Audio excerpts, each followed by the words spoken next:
Hey everyone, this is Paul. I'm back with my new video series, Darn Good Advice. Today's Darn Good Advice is trying to avoid the trappings of credit repair slash debt reduction, debt elimination companies. Why? Because they're not all they're cracked up to be.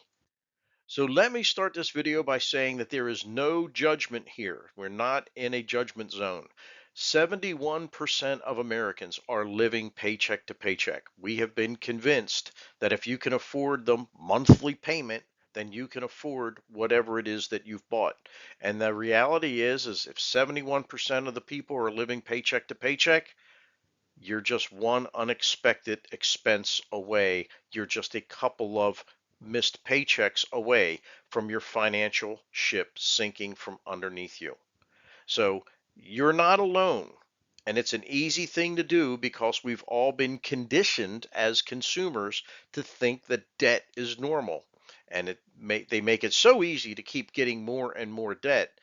It's no surprise that there are now agencies that pop up to capitalize upon your desperation of getting your debt reduced or eliminated. The trouble is, very few, if any of them, are worth the money that they charge. So let's talk about this. These agencies are not doing anything that you can't do for yourself. And why would you pay someone $100 plus as a setup fee, $70 to $100 a month management fee, when you can just use that money to eliminate the debt and do these things yourself? Now, you may not be aware of good money management practices, which leads you to this video in the first place. And that's just a statement of fact. I'm not judging anyone. But here in this video, and through the gods of Google and other search engines, you can look up what credit agencies do, realizing that they have no special powers. These agencies don't do anything that you can't do yourself. Now, I do want to point one thing out on here because it is important that you may not be aware of its existence, and it is called a pay for delete settlement. You can contact a creditor that has already started to put negative information on your credit report. Always be polite, always be professional, but let them know, hey, I'm ready to pay this bill, or I'm able to resume paying this bill, but I will only pay it if you agree to eliminate all the bad entries on my credit report. And they can do that. That's not up to Equifax, TransUnion, or Experian. That is between you and the people lending you money, because they are the ones who are entering these entries into your credit report. So not only do I want you to pay your debts and clean it up, but whenever possible, get this stuff off your credit report. So the problem here is that it's almost always a bad deal. The setup fees, the monthly fees, some of them saying that they will allow you or console you into believing that your account should go completely into default. And when the lenders think that they're not going to get anything from you, then we can come in and negotiate a settlement. All that's doing is torpedoing your credit report, or what's left of it. You can work to get debt eliminated or forgiven. Understand that any debt that gets forgiven does not just evaporate and go nowhere. It actually gets counted against you as if it was earned income. So I'll give you an example. If somehow you or these credit agencies get a $10,000 debt forgiven and you're in a 30% tax bracket, at the end of the year, you will receive a 1099-C form showing that you earned $10,000, which of course you have none of that in your pocket. You will owe immediately $3,333.33, paid doable by April 15th to the IRS, the all-powerful, heartless ability to make your life miserable IRS. So, do you want to owe MasterCard, who can call you up and scream bad names at you, or do you want to owe the all powerful IRS? Chances are you want to keep your debt with MasterCard.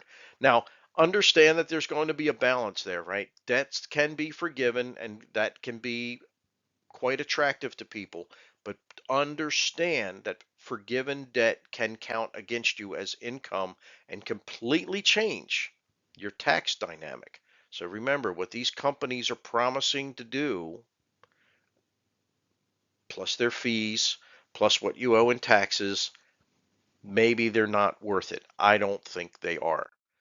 So what is the fix to save your credit? Now, I did not set out to make a video that is the end all be all education of credit repair and debt elimination. We have lots of financial videos to educate you on the proper handling of money. But since I was bold enough to make a video where I call these agencies crap and scams and a waste of money, then I at least owe you a roadmap to repair. So, what are the 5 get-or-dones that you can start doing right now to not only rebuild your credit, but also eliminate some of your debts? So, let's just get into the top 5. Number one, must create a written budget. Now, I have done a lot of financial work. I have owned my own companies. I work for other companies. Never, ever, ever in my life have I met a person or company that could not scrape 10% out of a budget. You could always find 10%. So when you make your budget, you pay your priorities first. You must have a roof over your head. You must have food on the table. You must keep your lights and your water and your electricity turned on. And you must maintain a way to get back and forth to work. Okay, those are the 4 walls that hold up the roof over your head. Everything else is a secondary priority. Everything else, no matter how much MasterCard calls you and screams bad names at you, they are fifth in line, sixth in line, seventh in line. You must take care of your priorities first. The second thing you must do is maximize your margin. Margin is what's left over after you pay your bills. And if you're watching this video, that may be a very, very small amount, may even be zero. I have a video on maximizing margin. So you may need to go get a new job. You may need to get a second or a third job. Your partner or spouse may need to pick up a second job. And remember, this is all temporary while you fix and clean up your mess. And you may even need to downsize some of the things you have.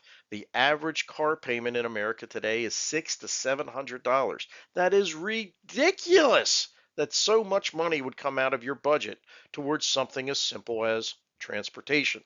So you may need to downsize and get a little beater, maybe even pedal or use the shoe leather express to get back and forth to work. But you have to get rid of big numbers off your balance sheet, even if it means crushing your lifestyle just a little bit. The other thing is pay only for necessities. Don't buy anything that you don't need. And when you need something, pay the lowest possible price. That means you get your milk at the grocery store, not the convenience store, right? Where the prices are 2 and 3 times as much. Shop at bulk warehouse clubs, use coupons, shop for things that are on sale, buy only what you need. Remember that this little bit of suffering is good for the soul. You're going to fix this and you'll be able to buy your potato chips and your soda pop and your beer and your cigarettes. That all comes later. That's not for today. Most importantly, do not hide from your creditors. It is stupid when people don't answer the phone or ignore the yellow and then the pink envelopes coming in the mail. They know you owe the money. You're not fooling anyone.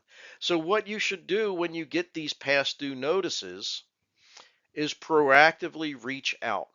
Speak to the bank that you owe money to for your house or your car or your credit card. Speak to the bill collectors. Tell them your situation honestly. I'm having a problem. I need your help. I want to keep paying, but maybe they can freeze your account. Most importantly, freeze any new interest. Freeze the account as it is today.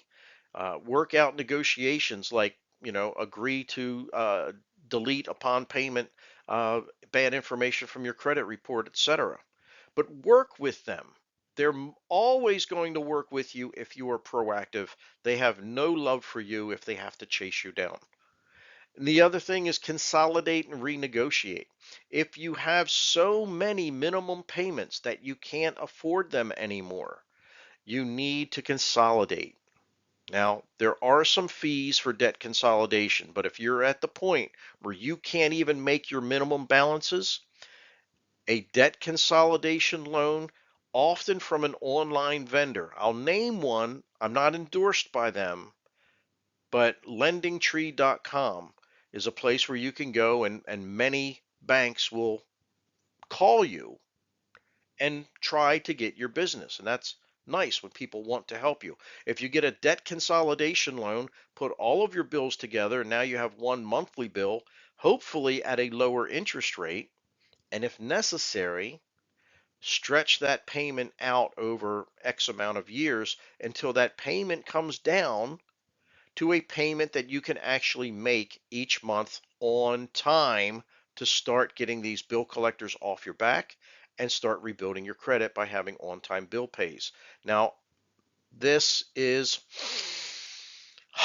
a breather. When you've got your bills consolidated, you're not done. It's a breather. Now you're able to pay on time. Now you don't have bill collectors calling you. And by the way, when you do a consolidation loan, don't be surprised if all those other accounts get shut down and now you just have to pay on this one bill anyway. They don't want you to dig your debt hole any deeper than it already is. But you must keep working towards debt elimination. So don't stop. Do not stop until you are completely debt free. Keep kicking yourself in the butt to get it done. And remember, you can do it, right? I know you can do it. You are a capable, strong, intelligent person. All you need is to get her done. And folks, that is today's darn good advice on the dangers of credit repair agencies, debt elimination companies, etc. Remember, all they're doing is adding to your financial woes with their fees and doing nothing that you can't do yourself. I'm Paul. Thank you for watching. Like and subscribe, and I'll catch you in the next video.